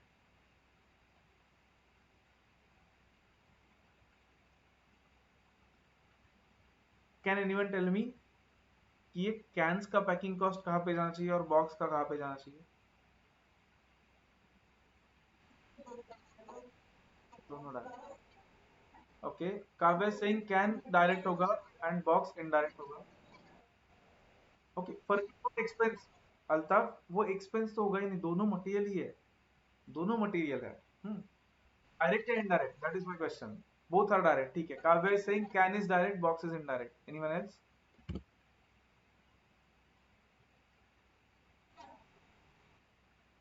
Anyone else? एनीथिंग?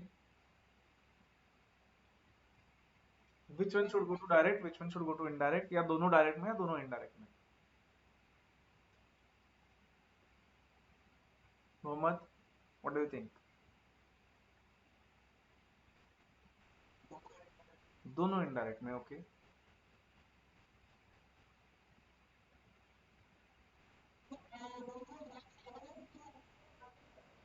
तो ओके, ओके, देखो, अच्छा अब तुमने बदल दिया, काव्या के साथ ओके है, ये डायरेक्ट में और ये इनडायरेक्ट। अच्छा, so that is correct, correct है। देखो, can should go into direct expenses, Mohammed, why? Because वो कैंस के बिना सेल कर सकते क्या हम? मतलब कैन वी से वो कैंस नहीं है तो कैन वी से हमारा प्रोडक्शन कंप्लीट हुआ है? नहीं, राइट। क्योंकि हमारा प्रोडक्शन वो ड्रिंक बनाने से कंप्लीट नहीं होता, हम ऐसे जाके नहीं बेच सकते हाथ में लेके, राइट?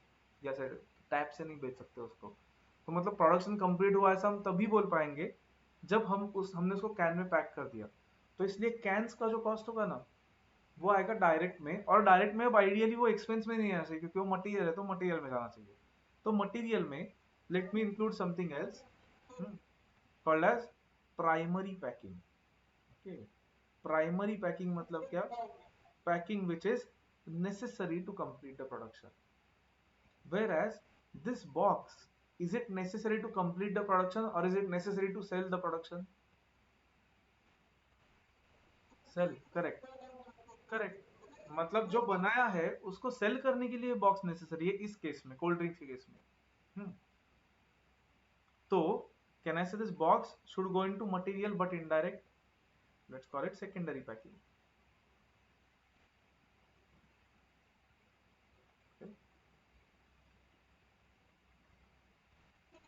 हाँ यस बोलो।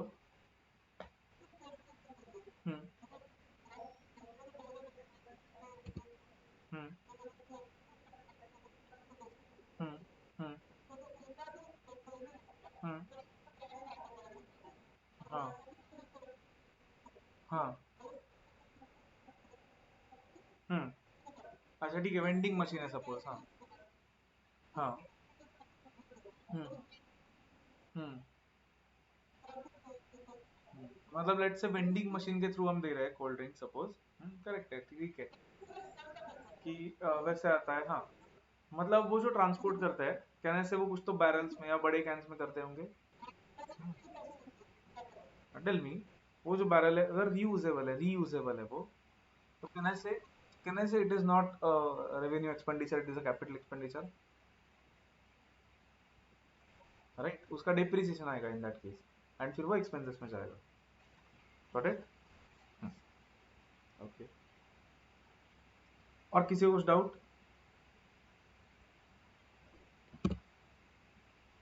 या फिर और कोई एग्जांपल आपके दिमाग में आ रहा है तो बोलो, कुछ भी डाउट है तो बोलो। Otherwise now you have to note this down. Like I said, क्यों नोट करना है इतना सब? क्योंकि this is like golden rules. जैसे अकाउंट्स के गोल्डन रूल्स है, वैसे कॉस्टिंग के गोल्डन रूल्स है, क्लासिफिकेशन ऑफ कॉस्ट। ये समझना इज मोस्ट इंपॉर्टेंट। कोई भी कॉस्ट देखा तो आपके दिमाग में पहले ये चीज आनी चाहिए कि वो कहाँ पे क्लासीफाई होता है, on the base of nature, functions and variability. ये तीनों बहुत इंपॉर्टेंट है। तो ये नोट करो। अब नोट कैसे करोगे? मैं पहले इतना रखता हूँ, पहले बेसिक करो फिर नीचे स्क्रॉल करता हूँ। बेसिक क्लासिफिकेशन करके लो, फिर नीचे स्क्रॉल करता हूँ, सो दैट नीचे का लिख पाओ। नोटबुक में ठीक से लिखो, मेरे यहाँ पे जगह नहीं थी इतनी, ये जूम आउट नहीं होता है ये ऐप में। बोलो।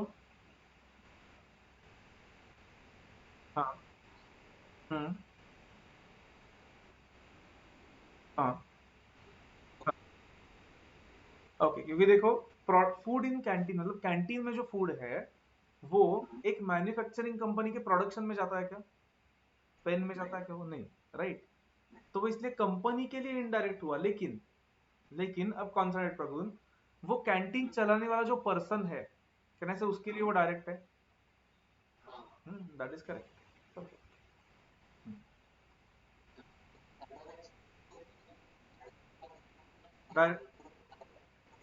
Link to each unit of production, सबका डेफिनेशन वही है कि directly link to each unit of production. Okay,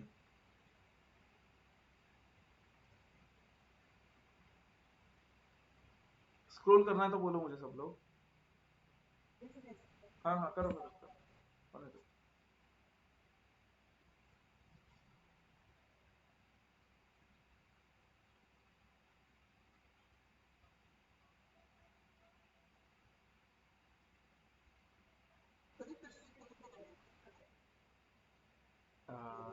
accept Pragun, और तो वहां से है। मोहम्मद तुम कहाँ पे हो? पुणे में हो अभी? चलिए, क्या क्या मोहम्मद, क्या बोला तुमने? अच्छा वहां पे हो, ओके ओके ओके। बाकी क्लासेस कैसे कर रहे हो? पेन ड्राइव करने वाले हो बाकी क्लासेस?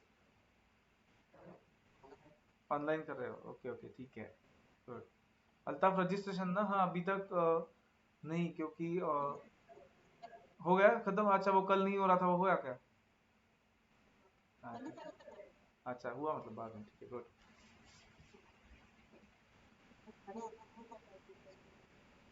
तुम भी नहीं कर रहे हो अभी तो? क्या कर रहे हो बाकी क्लासेस का, कहा गया? या बाद में करोगे?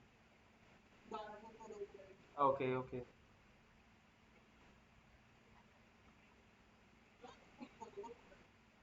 हाँ, वो जैन वाले लोगों के, जैन के लोगों के लिए सब होगा।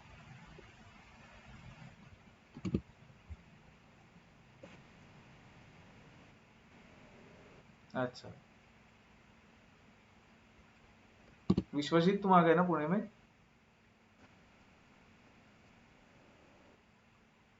अच्छा, मतलब फेमस है अभी के लिए, right now he is quite famous, and मैं खुद उनसे पढ़ा हूँ, अच्छा पढ़ता है। Yes. अच्छा, तू तिकडेच आहे, मग कधी येणार इकडे? आज येणार आहे, अच्छा. वही same, directly related to each unit of production. Can I scroll down? चलो इतना स्क्रॉल करता हूँ, लिखो।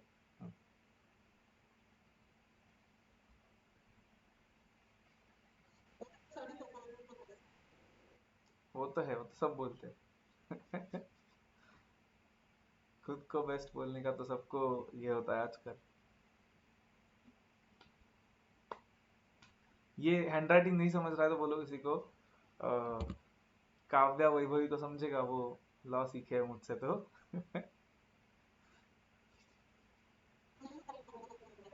समझ में आती है ना, गुड।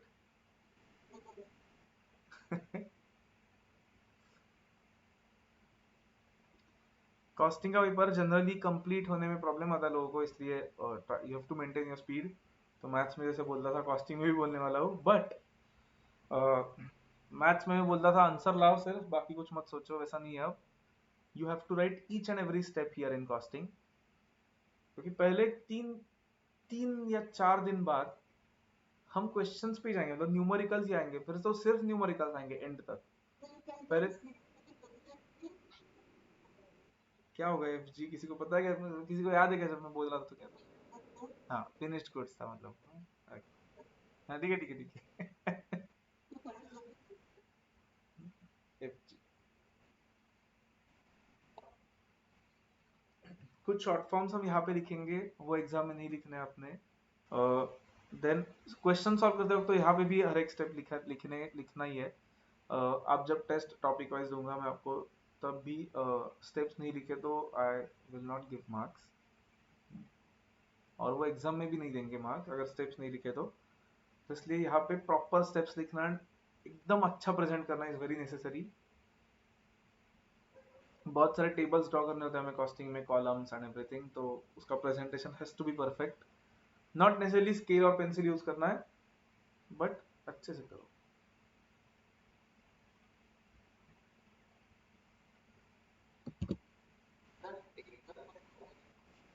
कैसा मतलब?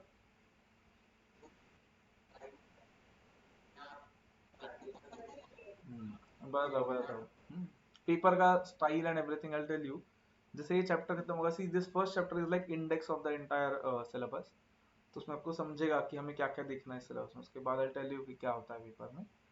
बट इंटर में हर एक सब्जेक्ट का, मतलब ये प्रैक्टिकल सब्जेक्ट का पेपर ऐसा ही होता है कि 20 मार्क्स ईच क्वेश्चन, ईच मतलब एक क्वेश्चन नहीं, उसके सब क्वेश्चन भी होते हैं मतलब, एंड एक क्वेश्चन ऑप्शन को एक्स्ट्रा होता है। यस, बोलो काव्या।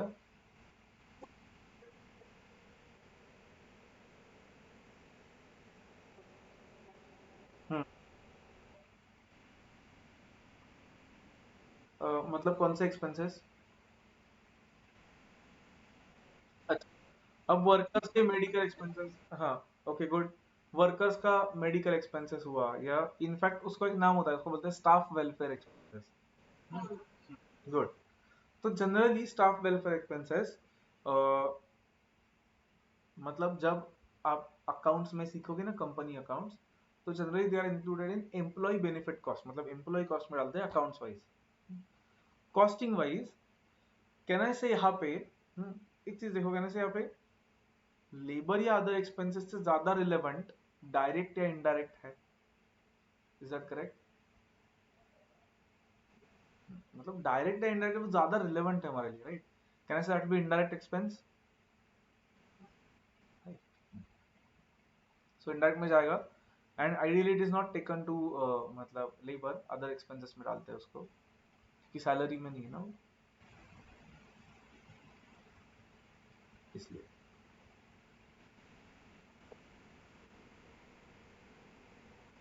नहीं, आपको लिखना लास्ट वाला ही था सिर्फ, उसको इम्प्रूव कर देगा हम एक एक करके, हाँ। मतलब एक एक ऐड कर रहे थे हम उसमें, हाँ। लास्ट डेफिनेशन में कॉस्ट के हमने क्या लिखा, इनकर्ड और एट्रीब्यूटेबल। तो वो देखेंगे हम उसका मतलब क्या होता है धीरे धीरे।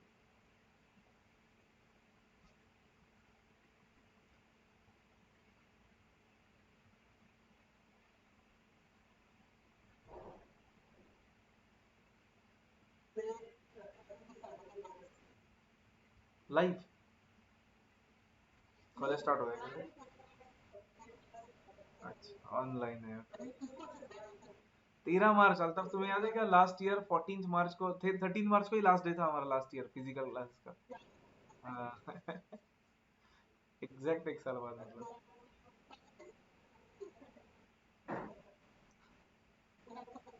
हाँ, अच्छा।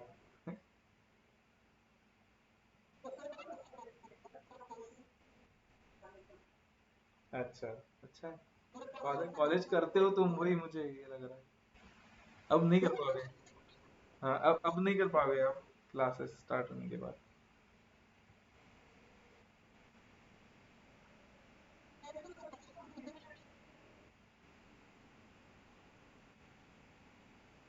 हाँ। हाँ, तो किसी को मतलब किसी को पूछो जो हर रोज क्लास अटेंड करता है, उसको बोलो बोलने को, जब बोलेंगे तब। ऐसे कोई और रेगुलर पर्सन को आप ये करके रखो, पकड़ के रखो एक।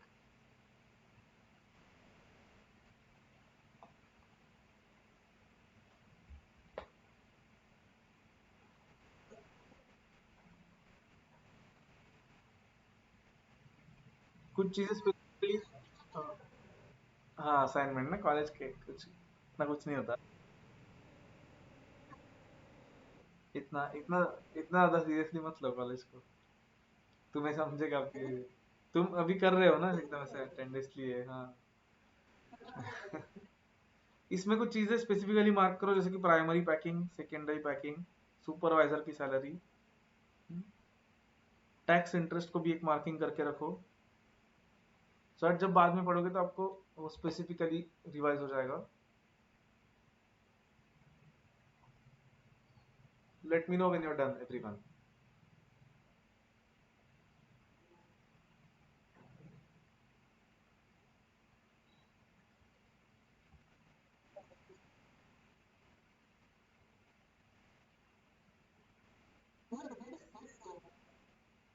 आदत नहीं रही ना।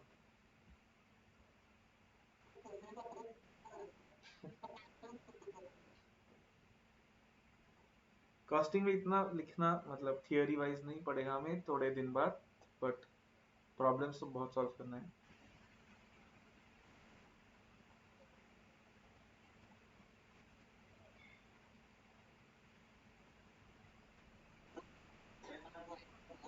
हम्म।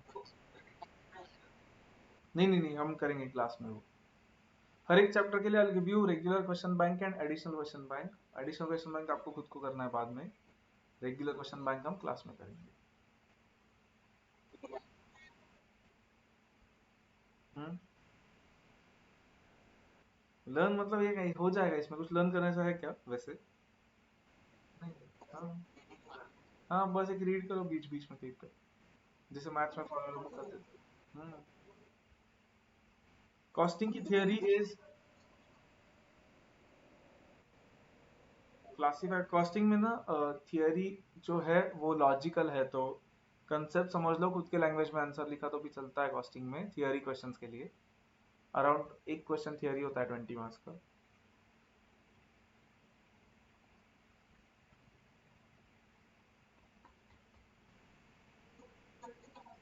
हाँ, मतलब 20 मार्क्स का ऐसा नहीं, उसमें चार चार या पांच पांच मार्क्स के क्वेश्चन होता है काफी। एंड वो, हाँ मतलब एक थियरी क्वेश्चन होता है लास्ट वाला, बट इस बार पिछले मतलब दिसंबर एग्जाम में मैंने थोड़ा सा ये किया था, चेंज किया था उसमें। हर एक क्वेश्चन में एक एक थियरी पूछी थी, सो इसलिए थियरी करना इज वेरी इंपॉर्टेंट।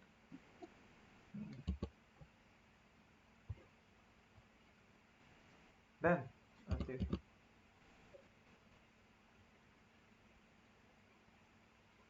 ठीक है, डन एवरीवन, किसी को वेट करना है?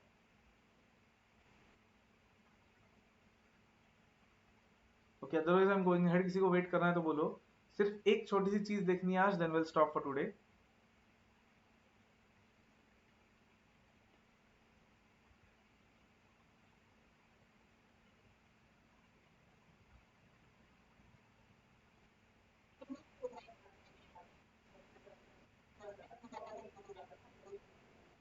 हाँ वहां पे ना, नहीं आज के लिए विल मतलब नॉट टेक दैट मच, क्योंकि बहुत ओवरलोड हो जाएगा आपका अदरवाइज। क्योंकि अब इसमें क्या करना है हमें, देखो अब all the indirect costs, that is indirect material, indirect labor and indirect expenses. Hmm. Indirect material, indirect labor and indirect expenses, all of these together are called as overheads.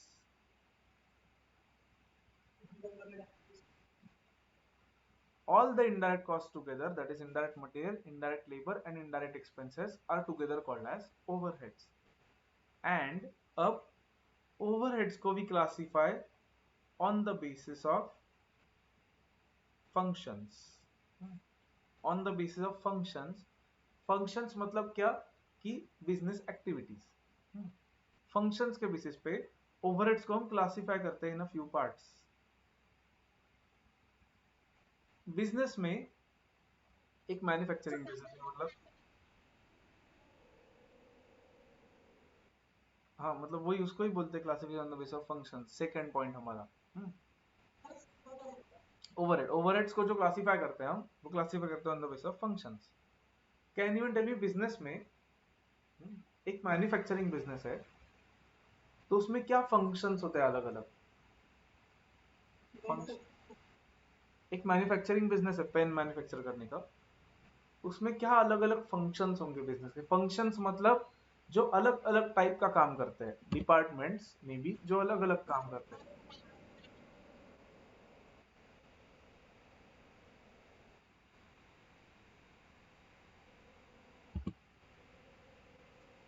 ठीक, जैसे मैन्युफैक्चर मटेरियल परचेज करना, manufacture करना, उसको pack करना। ठीक, जैसे material purchase करना, manufacture करना, उसको स्टोर करना, देन उसको प्रोसेसिंग करना। Can I say all this will come into manufacturing?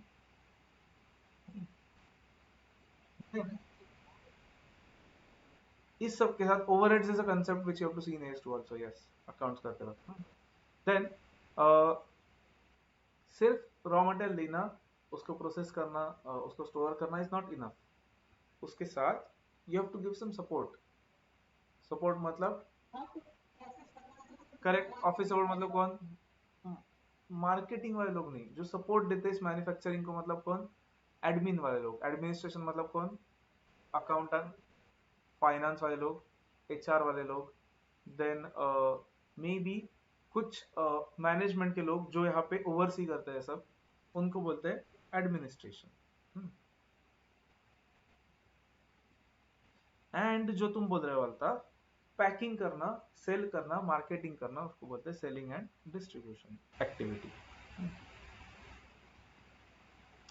तो overheads will classify in three parts: manufacturing overheads, administration overheads and selling and distribution overheads. Manufacturing overheads are also called as factory overheads और works overheads. OH, OH मतलब overheads, exam में नहीं लिखना है sir. Administration या office overhead जो होता है, मतलब जो इनको सपोर्ट देते हैं। And selling and distribution overhead जो होता है, मतलब जो किए हुए कंप्लीटेड प्रोडक्शन को सेल करने का काम करते हैं, उनके related cost.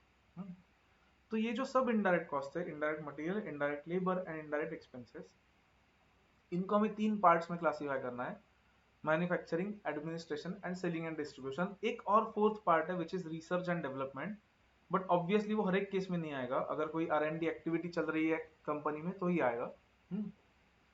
So as homework for today, आपको क्या करना है समझ लो। हमने इनडायरेक्ट मटेरियल, लेबर और एक्सपेंसेस के एग्जांपल्स देखे। ये सब इनडायरेक्ट मटेरियल, लेबर, एक्सपेंसेस सबको मिलके बोलते हैं ओवरहेड्स। तो you have to think of examples manufacturing overheads में इनडायरेक्ट मटेरियल के कुछ एग्जांपल्स, इनडायरेक्ट लेबर के कुछ एग्जांपल्स, इनडायरेक्ट एक्सपेंसेस के कुछ एग्जांपल्स, ये चलता।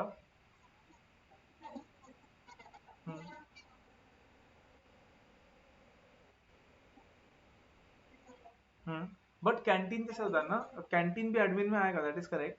बट अगर वो कैंटीन फैक्ट्री में है ना, तो वो फैक्ट्री में आता है, क्योंकि वो फैक्ट्री वर्कर्स के लिए है ना सिर्फ।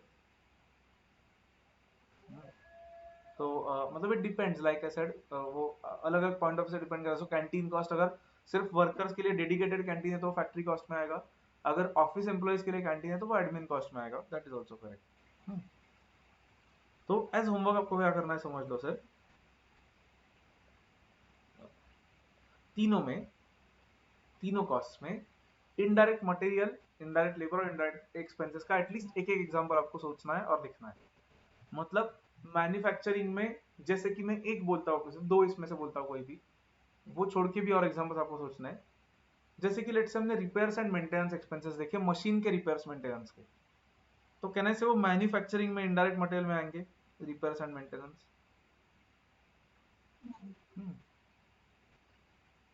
फिर हमने और यहाँ पे इनडायरेक्ट में देखते हैं, ये ऑफिस एम्प्लॉयज की सैलरी, अकाउंटेंट की सैलरी, कहने से वो एडमिन में इनडायरेक्ट लेबर में आएगी। तो ऐसे try to fill all this with one example at least of each. तो कल हम इसके बारे में फिर डिटेल में देखेंगे, लिख लो। क्या क्या, हाँ करो, ये नोट कर लो, हाँ ये चार्ट नोट कर लो नीचे, एंड उसको फिल करो एज होमवर्क।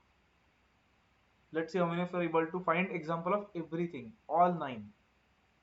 कुछ उसमें से एक दो तीन are going to be challenging. मैंने लेबर दो बार लिखा है वहां पे, तो बोलो। Research and development overheads, that is the fourth type. उसके बारे में कुछ मत लिखो अभी, बस एक ऐसे लिखो फोर्थ टाइप वहां पे साइड में। Expenses, indirect material, indirect labour, indirect expenses.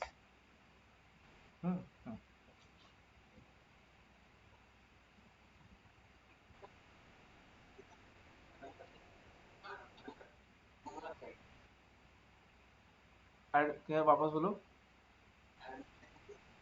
Office expense, office overheads, manufacturing factory और वर्क्स, एडमिन और office, and selling and distribution.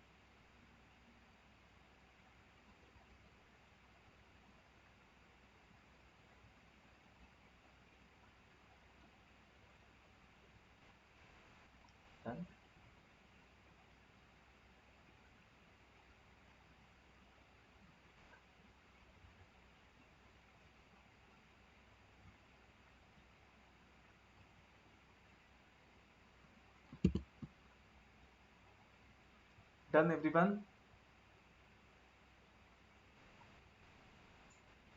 Okay, fine. So if any doubt, ask me. Otherwise, let's stop for today. Homework करके, homework मतलब एक 4 minute का homework है, सिर्फ वो अभी भी कर सकते हो होने के बाद। तो करके आओ कल। अच्छा, रात को, ओके, ठीक है। कभी भी करो, कभी भी करो, लेकिन कल तक कंप्लीट होना चाहिए कंपलसरी। एंड कॉस्टिंग में homework you have to do it regularly, क्योंकि अब मैथ्स में एटलीस्ट कैसे होता था, होमवर्क नहीं हुआ तो 2 मिनट में सॉल्व कर सकते थे, कॉस्टिंग में एक क्वेश्चन को ही हाफ आवर लगता है। तो होमवर्क रेगुलरली करने हैं, otherwise it is going to be very difficult. तो ठीक है, let's stop for today, will meet tomorrow, okay. चलो बाय एवरीवन, यस बाय।